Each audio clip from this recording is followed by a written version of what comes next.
Capítulo 6. Hablando sobre Iwata. Shigeru Miyamoto recuerda a Iwata. No era una relación de empleado y jefe, éramos amigos. Shigeru Miyamoto, nacido en 1952, es un desarrollador y productor de videojuegos que trabaja para Nintendo. Fue el creador de grandes obras maestras de la historia de los juegos de video como Super Mario Bros. O The Legend of Zelda. Éramos buenos en cosas distintas. Conocí a Satoru Iwata en 1988, trabajando en Famicom Grand Prix 2 3D Hot Rally. En aquel momento, Iwata era el encargado del departamento de desarrollo en HAL Laboratory. Sabía que era un excelente programador que había estado a cargo de Golf y Balloon Fight de Nintendo antes de aquel día, pero nunca antes le había conocido en persona. Un día me pidió que supervisase un juego de carreras que estaba desarrollando en HAL. Me sorprendieron las habilidades técnicas de sus programadores, ya que consiguieron crear un juego de carreras con curvas ingeniosas que nunca antes había visto, y que se asemejaba a una pista de carreras real. Sin embargo, visualmente no era muy atractivo ni dinámico, así que me impliqué y les propuse recrearlo con un personaje como Mario sobre el carro. Iwata y yo nos unimos como directores de desarrollo de nuestras respectivas empresas y discutimos nuestros distintos puntos de vista. Aquella fue mi primera experiencia trabajando con él. Iwata ya era conocido por ser un excelente programador. Yo no sabía tanto de programación y tecnología, pero tenía buenas ideas.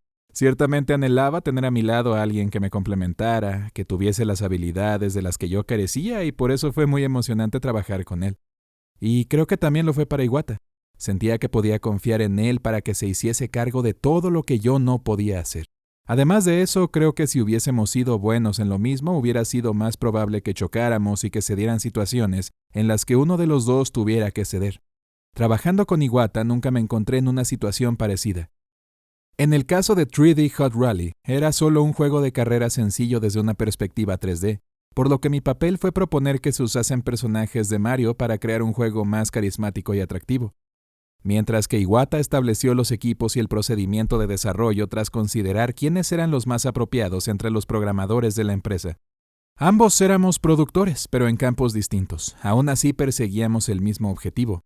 De modo que si el desarrollo se atascaba en algún punto, Iwata trataría de encontrar la forma de reprogramarlo y yo le apoyaría con mis ideas. Nuestros métodos eran diferentes, pero buscábamos lo mismo, y cuando pienso en ello me doy cuenta de que nuestra dinámica continuó siendo la misma después de que Iwata se convirtiera en presidente de Nintendo. Lo más sorprendente era que Iwata continuó siendo una persona muy humilde a pesar de su posición. Gracias a su talento y a su entusiasmo por aprender nuevas cosas, iba mejorando cada día, adquiriendo nuevos conocimientos y escalando posiciones dentro de la empresa, pero siempre era humilde y apoyaba a los demás, los motivaba, incluso cuando se daban situaciones desagradables como tener que rehacer desde cero un proyecto. Se dirigía al equipo desde la humildad, como si se tratara de un nuevo miembro, teniendo especial cuidado para lidiar con los empleados más rebeldes y no desanimar a los involucrados. Su forma de ser nunca dejaba de sorprenderme. Creamos algo nuevo. Hay muchas cosas buenas que Iwata gestó cuando se convirtió en el presidente de Nintendo, y una de ellas fue crear varios sistemas y métodos de trabajo que bautizó con distintos nombres. Por ejemplo, a la hora de desarrollar una nueva consola o hardware, creó equipos uniendo personal de distintos departamentos y apodó a estos grupos como mesas redondas. Con ese nombre se daba a entender de forma sencilla que personas de varios departamentos con distintas responsabilidades se reunirían para conversar. No era un organigrama preciso, pero de este modo los empleados de recursos humanos podían encontrar el modo y el espacio para interactuar entre ellos. Dar un nombre a las cosas ayudó a los empleados a comprender sus roles de manera intuitiva. Este es el punto fuerte de Shigesato Itoi, a quien Iwata ha admirado desde siempre, y por eso también aplicó este método. De hecho, muchos de sus métodos continúan empleándose el día de hoy en Nintendo. Cuando quería implementar algo nuevo en la empresa, en lugar de trastocarlo todo, simplemente le daba un nombre basado en el objetivo, ya fuera nombrar una reunión o un nuevo método de trabajo. A Iwata se le daban bien este tipo de cosas. Tenía esta habilidad única de reunir a las personas en torno a una visión en común. Era una persona que no solo pensaba mucho en la organización, sino también a la hora de bautizar sus productos. Se volcaba en cuerpo y alma hasta dar con los nombres adecuados. Por ejemplo, cuando lanzamos Wii, tuvo mucho sentido llamar al control Wiimote. Siempre insistió en que era necesario usar la palabra remoto como nombre oficial. en especial para resultar atractivo a las personas que nunca antes habían jugado a un videojuego. De manera similar, Iwata también dijo que la palabra Wii debería incluirse en el título de algunos juegos de Wii, como Wii Sports y Wii Fit, para que incluso los principiantes pudieran relacionarlo fácilmente. En cambio, optó por no hacerlo en el 3DS. Iwata era el tipo de persona que consideraba lo que sería un buen título por encima de proponer un nombre basado únicamente en el sentimiento. Tenía una capacidad excepcional para organizarlo todo, lo hacía de forma precisa y ágil.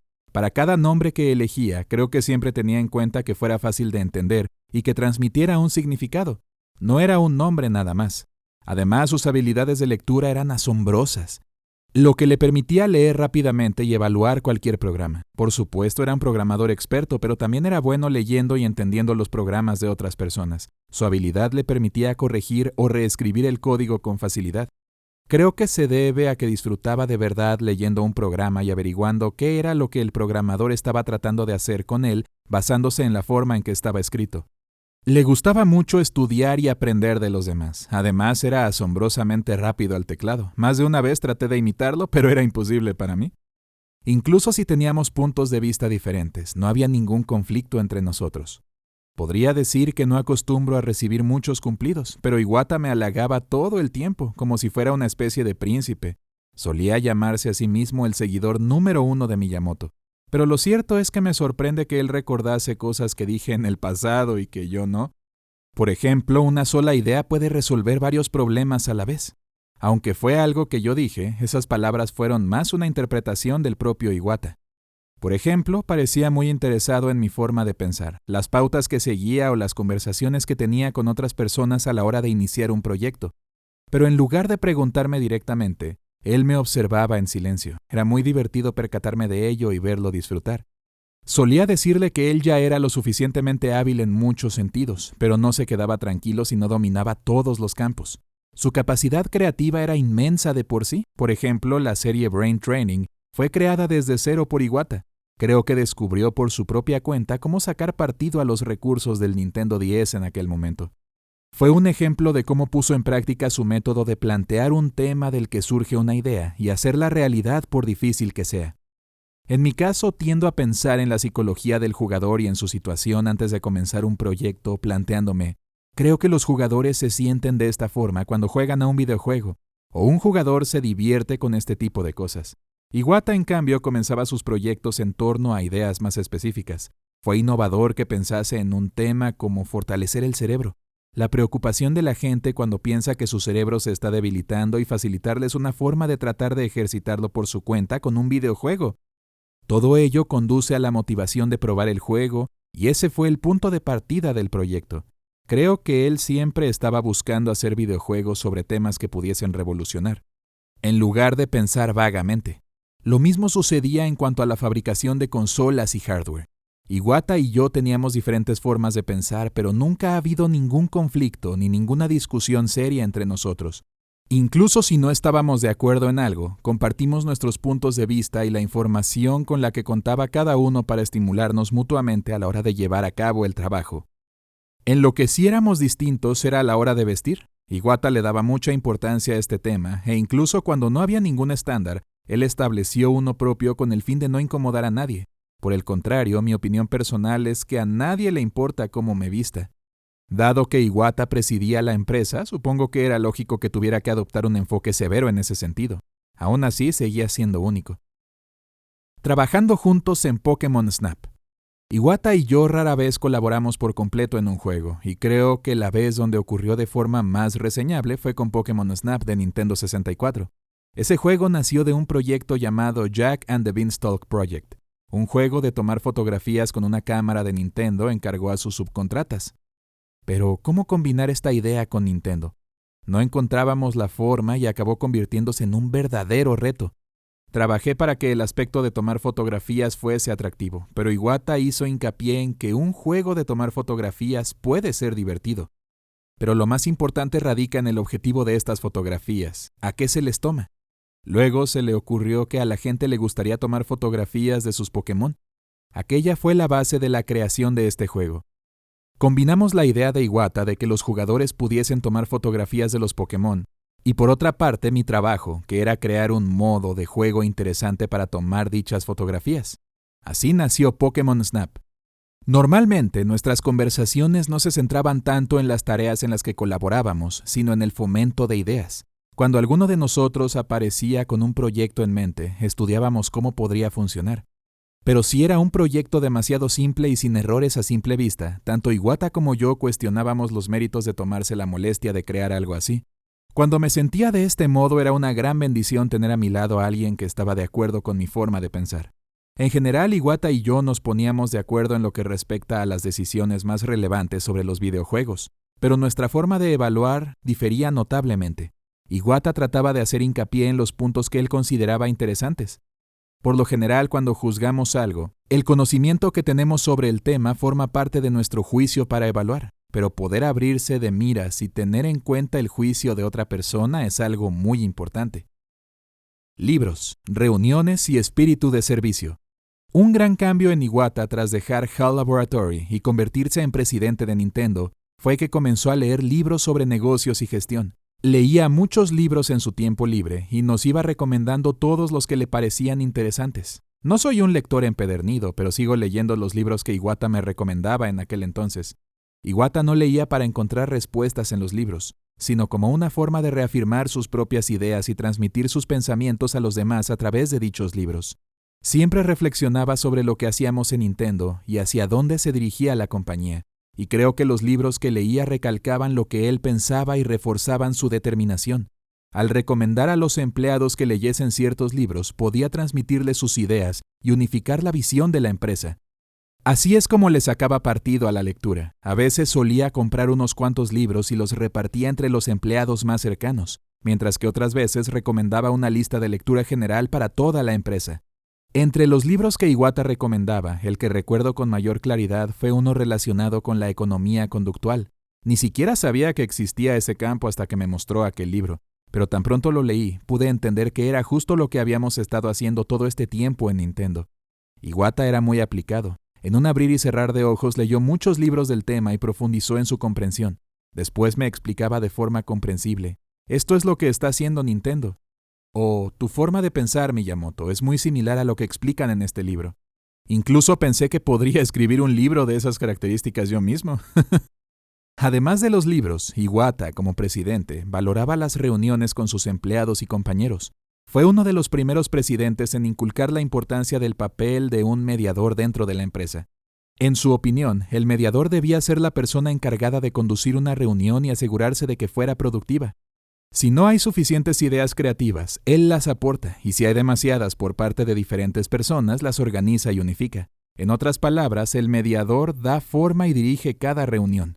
Siempre decía que era importante para cualquier reunión tener a un mediador que se implicase para obtener resultados.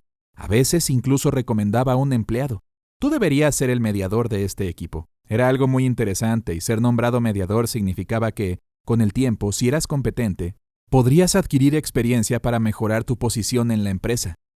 Iwata nos dejó muchos legados como este, ideas que todavía se emplean al día de hoy en Nintendo. Él se sentía muy satisfecho de que la empresa funcionase bien y evolucionase gracias a los métodos de trabajo y sistemas que introdujo. De hecho, lo que hacía podría considerarse más un acto de servicio que iba más allá de sus responsabilidades como presidente. Le encantaba que le dijeran: gracias a ti, todo va bien. Visibilidad y entrevistas a toda la empresa. Iwata mantenía a los empleados de forma proactiva al tanto de las decisiones que el presidente y los directores de la empresa tomaban. A menudo empleaba la palabra clave visibilidad, y daba visibilidad a su gerencia en Nintendo. No se trataba solo de transmitir minutas y establecer reuniones importantes, sino también de planificar eventos a los que los empleados estuvieran interesados en ir e invitar a personas afín para charlar con ellos de forma agradable fuera de la empresa. Ideó diversos métodos para que cada persona pudiera disfrutar compartiendo información y aportando sus propias ideas con libertad. Por ejemplo, en una reunión de la junta directiva, arrinconó escritorios y sillas y colocó un enorme televisor encima. Entonces le pidió al gerente de la fábrica, que generalmente no juega videojuegos, que probase nuestros nuevos juegos de deportes. Inmediatamente después de eso pudimos apreciar lo mucho que se divertía. Tras un buen rato jugando y empapado de sudor, dijo: ¡ay! En este juego se pueden hacer un montón de cosas. Va a venderse muy bien. De esa forma, aquella opinión fue un ejemplo de que todo puede ser más interesante si se comparten opiniones e ideas. En ese sentido, era similar a las entrevistas personales que tanto le gustaban a Iwata. Entrevistaba a los empleados desde sus inicios en HAL Laboratory, así que creo que aquellas entrevistas tenían una prioridad muy alta para él. Cuando asumió la presidencia de Nintendo, también tuvo entrevistas con todos los empleados del Departamento de Planificación y Desarrollo. Creo que había más de 200 personas. No convirtió el sistema de entrevistas en una regla interna, sino más bien era su política de gestión personal. Le gustaba hacer este tipo de cosas como medio de llegar a los demás y de entenderlo todo. Creo que Iwata tenía como objetivo que cada persona pensara por sí misma a través de estas reuniones. ¿Que si Iwata se enfadó alguna vez? No, ¿qué va? Al menos yo nunca lo vi levantar la voz ni nada por el estilo. Por supuesto hubo momentos tensos y donde tuvo que ser estricto. Por ejemplo, en el caso de que hubiera un problema y a raíz de ello hiciésemos esperar más de la cuenta a un cliente, en momentos así le angustiaba más darle una explicación coherente al cliente que resolver el problema en sí. Algo que Iwata y yo teníamos en común era nuestra impaciencia con personas que dicen que están haciendo todo lo que pueden, pero no resuelven nada en esencia. Podrías estar haciendo todo lo que esté en tu mano, pero en términos de compañía y de responsabilidades, si no resuelves nada cuando otros dependen de ti, todo lo que consigues es provocar su ansiedad y malestar. Iwata se molestó cuando hicimos esperar a un cliente diciéndole algo como, «Tenemos problemas de logística», y sinceramente a mí también me molestó. El Iwata que conocía. Cuando Iwata y yo nos sentábamos a hablar, él nunca se irritaba lo más mínimo, sin importar cuán en desacuerdo estuviésemos. Algunas veces, sin embargo, se quedaba sin palabras, en completo silencio. Creo que sus silencios eran su forma de mostrar su desacuerdo. Pero Iwata no replicaba inmediatamente, se mantenía pensativo, circunspecto, reflexionando. Se planteaba otros puntos de vista. Después de un rato solía decir, «Ya entiendo el problema». Y yo respondía, ¿estabas pensando todo este tiempo? Era algo muy curioso de Iwata. Era una persona ávida de opiniones e información. Le sacaba partido tanto a los libros como a nuestras conversaciones a la hora del almuerzo. Le interesaba mucho que compartiese con él los diferentes obstáculos que encontraba en el desarrollo de un videojuego.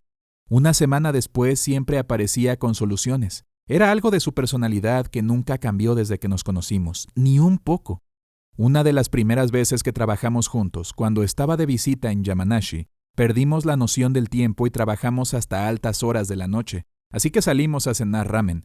Nintendo no contempla en su política corporativa las reuniones entre empleados con comida y bebida de por medio, así que después de comer dividíamos la cuenta. Mantuvimos esa costumbre incluso después de que él fuera presidente y yo director. Hemos dividido la cuenta durante 20 años. Iwata nunca cambió la forma en que cultivó sus relaciones y vivió su vida. Nos recuerdo aquel día comiendo ramen, como un par de maníacos en mitad de la noche. Fue muy divertido. Aunque supongo que el total de nuestras facturas de la cena fue aumentando poco a poco a lo largo de los años. Iwata era mi amigo. Él nunca me dio órdenes. Nunca se enfadó conmigo ni peleamos. En cualquier otra empresa lo normal es que surja algo de tensión cuando una persona más joven y con menos experiencia te pasa por delante y se convierte en presidente antes que tú. Pero en nuestro caso no ocurrió nada por el estilo. Una vez llegó a Nintendo y comenzamos a trabajar juntos, supe que era mucho más apto que yo para ser presidente. Me alegro de que todo ocurriese de esta forma. Como dije, Iwata y yo nos hicimos muy buenos amigos en poco tiempo. ¿Qué más podría decir? Era un padre respetado, le envidiaba por tener una familia tan hermosa, su esposa era una mujer muy gentil. Como no tenía tiempo para hacer ejercicio durante el día, le puso una cinta de correr en la oficina de presidente para que se moviese un poco de vez en cuando. Iwata también jugaba al Wii Fit todo el tiempo. Estas reminiscencias que siempre guardo en mi memoria vuelven a mí en momentos aleatorios. Algo en lo que éramos diferentes era que a Iwata le encantaba aprovechar el tiempo libre que le proporcionaba viajar en el Shinkansen o en un avión. Mientras tanto, yo estaba holgazaneando, dormido antes de que nos pusiéramos siquiera en marcha. Cuando visitamos Europa, me dijo tan feliz que si dormíamos en el viaje y descansábamos, podríamos empezar a trabajar a primera hora de la mañana. Tan pronto aterrizásemos, como si fuera lo mejor en el mundo. Por cierto, ¿sabías que a veces llamábamos a Iwata Kirby en la oficina? En las reuniones largas arrasaba con todos los caramelos a su alcance. Era capaz de comerse 1 tonelada sin que nos diésemos cuenta. Eso lo hizo ganarse el apodo de Kirby. Por eso nos asegurábamos de que siempre hubiera muchos dulces a la mano para él. Y otra cosa, Iwata odiaba a los encurtidos japoneses. Para ser sincero, a mí me pasa lo mismo. La única diferencia es que en mi caso, casi nadie lo sabe. Cuando Shigesato Itoi venía a Kioto, siempre íbamos a cenar al mismo restaurante, y ahí preparaban encurtidos algo más ligeros que tanto Iwata como yo disfrutábamos al comer. Nunca lo comentamos en aquel momento, pero varios años después empezamos a ir ahí por nuestra cuenta y me dijo, «Estos son los únicos que me gustan», y le respondí, «¿A mí también?» Puede que Iwata haya fallecido, pero Nintendo ha seguido fortaleciéndose gracias a todas las ideas y sistemas que dejó como legado. Nuestros jóvenes muestran gran entusiasmo por ese legado y siguen haciendo prosperar la empresa.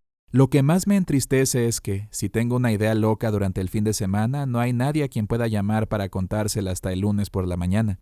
Cuando estoy almorzando, él ya no está ahí para decir, creo que tengo la solución a tu problema, lo que me hace sentir vacío y melancólico a veces. Realmente le echo mucho de menos.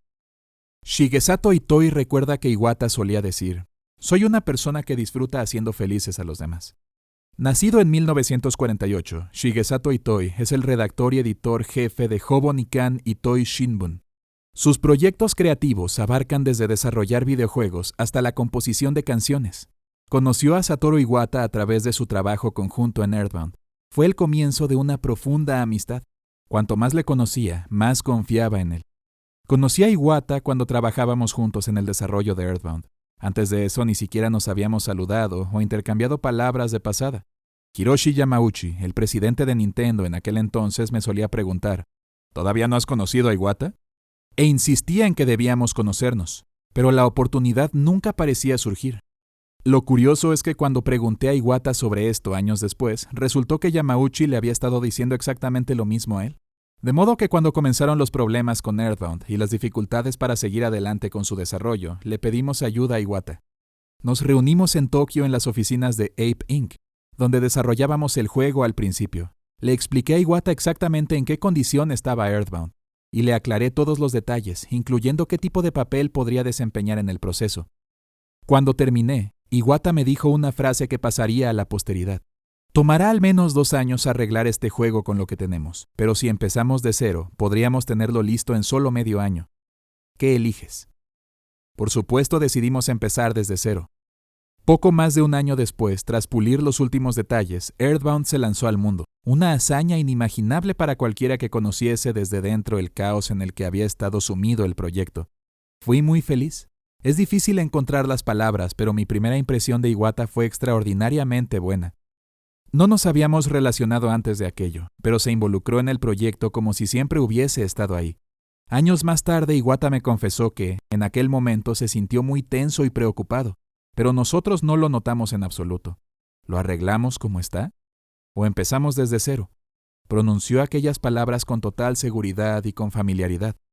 No fue nada severo. Valoré mucho que nos diese la libertad de tomar la decisión por nosotros mismos. Le habíamos pedido ayuda para poder poner las cosas en marcha, pero su actitud a la hora de salir del bache fue incluso más inspiradora que su enfoque técnico.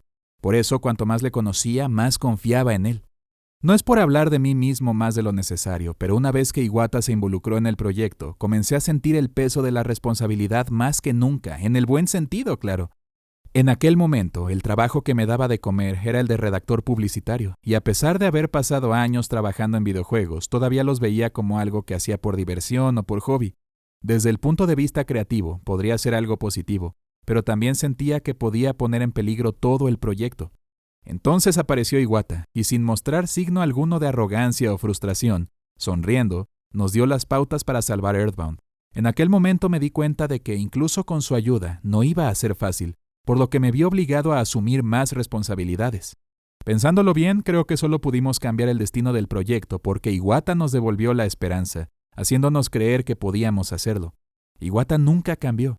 Desde aquella primera vez que le conocí trabajando en Earthbound hasta su etapa como presidente de Nintendo, Iwata nunca cambió. Desde aquella primera vez que le conocí trabajando en Earthbound hasta su etapa como presidente de Nintendo, aunque seguramente Miyamoto ya ha hecho hincapié en ello. Pensaba en las circunstancias de todos. Una cosa que se me quedó grabada en la memoria sobre la forma en que Iwata rescató Earthbound fue cómo empezó ideando las herramientas y métodos precisos para arreglar los problemas del juego. Después de afirmar que lo lograría en medio año, No se limitó a hacerlo todo por su cuenta, sino que confió en nosotros para que todos pusiésemos de nuestra parte. Estaba asombrado por su enfoque. Era como si se hubiera lanzado en paracaídas y nos hubiera rescatado uno por uno. Él podría haber hecho uso de sus habilidades y pedirnos que lo dejásemos con todo en sus manos. Pero en lugar de sacarnos de aquella crisis de forma que dependiéramos totalmente de su autoridad, creó un entorno en el que todos teníamos acceso al proyecto y un papel que desempeñar en él. Su actitud fue la que nos demostró que podíamos hacerlo juntos si lo intentábamos. Una vez que todo el equipo sintió que las cosas saldrían bien si nos esforzábamos, la sensación de alivio y plenitud que nos impulsó hacia adelante fue impresionante. Iwata también fue artífice de la frase, los programadores nunca deben decir que no. En aquel entonces le preocupaba que su mensaje fuese malinterpretado y supusiese una carga muy pesada para los programadores. Pero obviamente esto no era lo que pretendía transmitir. Más bien quiso decir algo como, es nuestro trabajo pensar en la forma de hacer las ideas realidad, para que personas como el señor Itoi puedan sentirse libres de compartir su visión abiertamente. Eso significó mucho para mí. Iwata también era bueno dando forma a las ideas. Cuando le comentaba una idea descabellada, algo bastante habitual en mí, se emocionaba y decía cosas como, «Nunca hubiera pensado en eso», o «¿Crees que podríamos hacerlo?». A veces incluso decía, «Si hiciéramos eso, también podríamos hacer esto otro», respondiendo con otra nueva idea propia. Esto nos condujo a la presentación de Lost Underworld y a la invención de elementos como la goma de borrar para eliminar obstáculos. Otra cosa que recuerdo de Iwata es que dijo, cualquier cosa que una computadora pueda hacer, es mejor dejársela a la computadora. Es una obviedad para las personas que saben aprovechar la capacidad de las computadoras, pero para mí fue toda una revelación. Iwata solía decir, las personas solo deberíamos hacer trabajos que solo los seres humanos puedan hacer. Y creo que tenía toda la razón.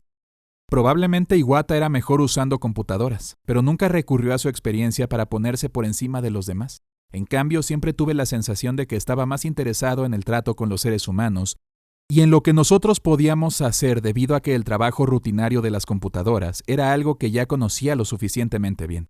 Cuando echó la vista atrás, no recuerdo haberle explicado a Iwata demasiados detalles sobre el contenido del juego durante el desarrollo de Earthbound. Dado que los archivos del guión y el diálogo se habían creado por separado, podría extraer el material en cualquier momento. Las veces en las que intervine, Iwata apoyó inmediatamente mis ideas. Realmente no tengo ningún recuerdo de nosotros dos empeñándonos en si algo debía hacerse de una manera u otra, o discutiendo sobre qué se supone que se debe hacer. Lo que sí recuerdo es discutir sobre otros fundamentos como, por ejemplo, lo que los jugadores encontrarían interesante o no. Cuando se hacía tarde e Iwata tenía que regresar a Yamanashi, coincidíamos a menudo en la salida sur de la estación de Shinjuku. La mayoría de las noches tomaba el tren express hacia Azusa. Hablaba mucho en sus viajes y se codeaba con la gente. Lo recuerdo hablando con unos jóvenes que hacían senderismo mientras disfrutaban del viaje de regreso a casa. Trataba a todo el mundo con familiaridad sin importar su posición. Iwata era unos 10 años más joven que yo, pero actuaba como un hermano pequeño, independientemente de la situación. Quiero decir, se había convertido en presidente de HAL Laboratory cuando tenía poco más de 30 años. Y en presidente de Nintendo a los 42. Era un líder nato, pero también actuaba como un hermanito pequeño. Incluso después de convertirse en presidente de un gigante empresarial como Nintendo, se comportaba de ese modo. No en el sentido de ser inmaduro, sino en su tendencia de anticipar las necesidades de los demás por encima de las suyas. Cuando tenía algo que proponer, nunca lo dictaba como una orden o una especie de decreto. Era todo lo contrario. Desde la humildad decía, después de pensar en ello detenidamente, me preguntaba si podríamos intentar hacer esto de alguna manera. Sentía que la diferencia de edad entre Iwata y yo nos permitía a ambos relajarnos y relacionarnos de forma desenfadada, aunque no sé cómo se sentiría él. Recuerdo una época en la que Iwata realmente me pareció mi hermanito pequeño. Estábamos planeando una fiesta, justo después del lanzamiento de Earthbound. Como celebración, mientras lo poníamos todo a punto, Iwata me dijo, «Tengo algo que pedirte, si no te importa», lo cual no era habitual en él. Con una sonrisilla pícara se atrevió a preguntar, «¿Te importaría traer a mi esposa, la actriz Kanako Higuchi, a la fiesta?» Mi esposa por lo general no acudía a este tipo de actos, pero cuando le expliqué la situación, se sintió cómplice y vino. Resulta que Iwata era un gran admirador suyo. También hubo otro momento, en la época del lanzamiento de Earthbound, cuando Iwata me pidió que compartiera mis ideas con los empleados de HAL Laboratory. Fui hasta Yamanashi por la autopsia de Chuo y di una especie de conferencia a la empresa. Por lo general rechazo todas las ofertas para dar conferencias, pero si Iwata me lo pedía, no podía negarme. Nos mantuvimos en contacto mucho después de Earthbound, hasta que un día Iwata me preguntó si quería ser asesor para HAL Laboratory.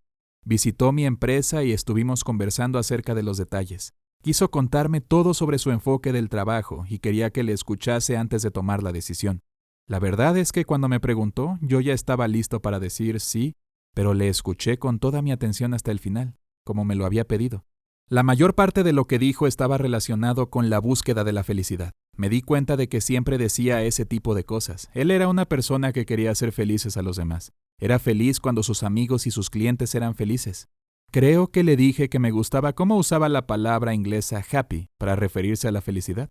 Aunque la pronunciaba y escribía como si se tratase de una palabra japonesa, compartía mis sentimientos e inquietudes completamente. Me sentí muy emocionado al escucharle. No sé si vale la pena mencionar este detalle, pero recuerdo que cada vez que Iwata pronunciaba la palabra happy, extendía sus manos y las juntaba de modo que parecía que estuviese dibujando una sonrisa en ambas manos. Nunca olvidaré eso de él. Aquel día fue muy memorable, los dos solos, hablando durante horas y horas. Hablaba todo el tiempo, siempre disfrutaba.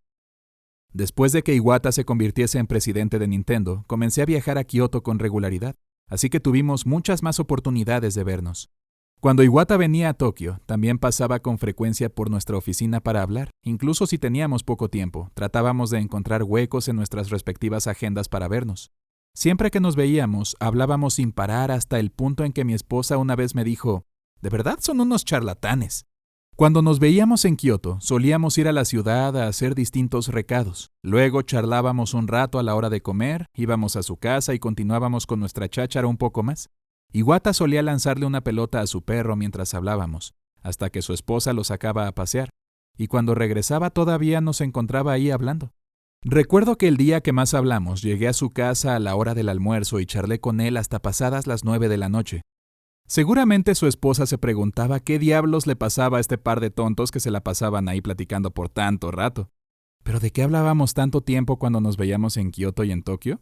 Pues básicamente de todo lo que ambos pensábamos. Uno de los dos comenzaba con, «He estado pensando esto», y a partir de ahí el otro decía, «Yo también he pensado en eso», o tal vez, «Creo que podrías hacer esto». Así que, en cierto modo, nuestras charlas eran similares a las reuniones en la empresa. Nada de esto implicó trabajo real, por supuesto, pero nos encantaba hablar de estas cosas. Nunca fue un acalorado debate, sino más bien cómo dejar volar nuestra imaginación y creatividad. Solíamos querer llevarlo todo siempre un poco más lejos. Era muy divertido, aunque quizás también era un poco raro.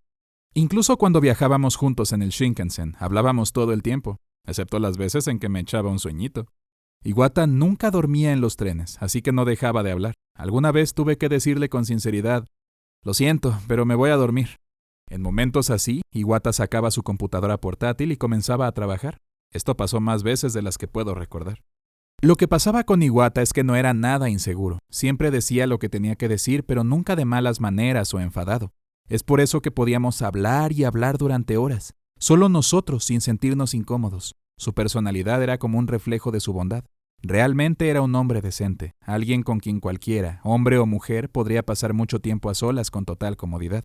Yo mismo le decía a Iwata que era un poco bobo, en el mejor sentido de la palabra, pero creo que eso era algo bueno de él. Pienso que cualquiera que haya conocido a Iwata estaría de acuerdo conmigo. Y si alguien me dijera, era un hombre sofisticado, probablemente también estaría de acuerdo con ellos. Todo lo que teníamos en común era prueba de que éramos personas compatibles. Los amigos con los que comparto mi tiempo van cambiando, pero si sumo todas las horas que he compartido con Iwata, diría que es la persona a quien más tiempo le he dedicado. Incluso estando enfermo, Iwata continuaba siendo él mismo. Hablamos mucho sobre su enfermedad. Cuando se la diagnosticaron, yo estaba pasando un tiempo en Kioto. Aquel día tenía planes para salir a comer con otra persona. Iwata me preguntó, ¿podría acompañarlos? Esto no era nada habitual en él. Generalmente era reservado, así que casi nunca me preguntaba cosas así. Mis planes consistían en salir con un amigo que era básicamente de la familia, así que no hubo problemas con que se uniera a nosotros.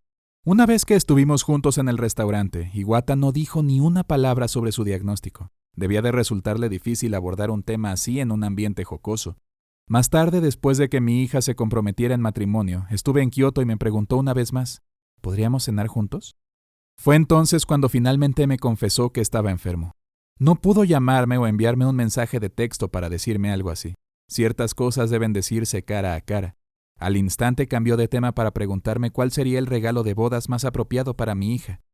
Con el paso del tiempo hablamos mucho sobre su enfermedad, pero él, fiel a su carácter, estaba decidido a hacer todo lo posible para recuperarse. Me decía, van a probar con esta terapia. Iwata, como siempre, había estudiado sobre el tema y no tenía problemas en dar detalles. Nos mantuvimos en contacto por mensajes de texto y yo iba a visitarle al hospital, o a su casa si le dejaban volver algunos días. Mi intención es respetar al máximo su privacidad en cuanto a este tema, pero me gustaría decir que Iwata siempre fue el mismo, incluso estando enfermo, excepto que ya no llevaba su traje. Cuando falleció, su esposa me llamó para informarme y tuve la oportunidad de despedirme de él en el funeral, esta vez descansando, ataviado otra vez con uno de los trajes que siempre usaba. Cuando pienso en aquel momento, me duele recordar lo joven que era. Fue un auténtico despropósito. Por supuesto, yo era más joven en aquel entonces, pero Iwata era mucho más joven que yo. De todos modos, sé que mis emociones y mi dolor eran incomparables al de quienes trabajaban junto a él día a día, y sobre todo al que su esposa y su familia sufrieron. Nunca olvidaré el día del funeral de Iwata. Caía un aguacero. Shigeru Miyamoto y yo esperábamos juntos. Le miré y le pregunté, ¿crees que Iwata creía que se iba a recuperar? Sin pensarlo 2 veces, Miyamoto me respondió sereno, con naturalidad. Él creía completamente que se recuperaría. No tenía la más mínima intención de morir. En aquel momento me di cuenta de cuán cercanos estaban Iwata y Miyamoto, y la forma en que se entendían el uno al otro. Supe con certeza que Miyamoto estaba completamente al tanto de los sentimientos de Iwata en el proceso de su enfermedad. Las emociones que pueden llegar a sentir personas tan cercanas debieron ser demoledoras. En el instante en que escuché a Miyamoto decir aquellas palabras, me avergoncé por haber preguntado, aunque mi vergüenza no iba a repararlo.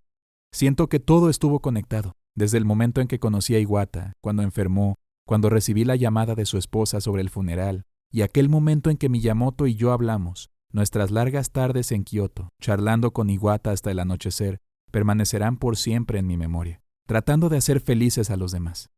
Como traté con Iwata durante años, tuve la oportunidad de relacionarme con su familia en muchas ocasiones. Y se notaba a leguas que era un buen padre. Después de su muerte, nunca olvidaré la forma en que su hijo dijo, «Fue un buen padre para nosotros». En Japón no es habitual que un hijo reconozca de esa forma a su padre en público. Un dato curioso sobre ellos dos es que Iwata y su hijo tenían la costumbre de caminar cuando pensaban detenidamente sobre algo. Y si ambos pensaban en lo mismo, caminando por la misma habitación, a veces chocaban entre sí. Cuando su esposa me contó esta historia en una de mis visitas a su casa, Iwata se carcajeó, mostró una sonrisa forzada y dijo, «Pues sí, es verdad». Su hijo ahora está casado, pero cuando su novia y él comenzaron a salir, su madre los pilló infraganti en el coche mientras paseaban por la ciudad. Según ella, su hijo estaba sonriendo como nunca lo había visto sonreír en casa, y cuando Iwata me contó esta historia, parecía muy feliz. Él mismo sonreía de oreja a oreja. Recuerdo su expresión incluso mejor que la historia. Dijo, «Ni siquiera yo, su viejo, le había visto sonreír así». Creo que nunca antes había escuchado a Iwata llamarse a sí mismo viejo. Así de alegre estaba de que su hijo fuese feliz. Iwata disfrutaba mucho viendo a la gente sonreír. Era el pilar de su filosofía de gestión para Nintendo. Creo que el gran objetivo de su vida siempre fue hacer felices a los demás, y nunca escatimó esfuerzos para lograrlo. Le encantaba apoyar y ayudar a la gente. Le encantaba entender las cosas y comunicarse con los demás, ya que para él era lo más esencial. Por eso sus almuerzos de los lunes con Miyamoto eran tan importantes para él. Representaban una combinación de todo lo que amaba. Una oportunidad de decir, creo que tengo la solución a tu problema, y de trabajar en una empresa que acabaría haciendo sonreír tanto a sus compañeros como a los clientes en el futuro. Cuando pasaba por nuestra oficina en Tokio, siempre tenía un sinfín de ideas, hipótesis y pensamientos que compartir conmigo. Como presidente de una gran compañía, lo normal hubiera sido verle llegar acompañado por un séquito. Pero Iwata siempre venía a mi oficina solo, siendo él mismo.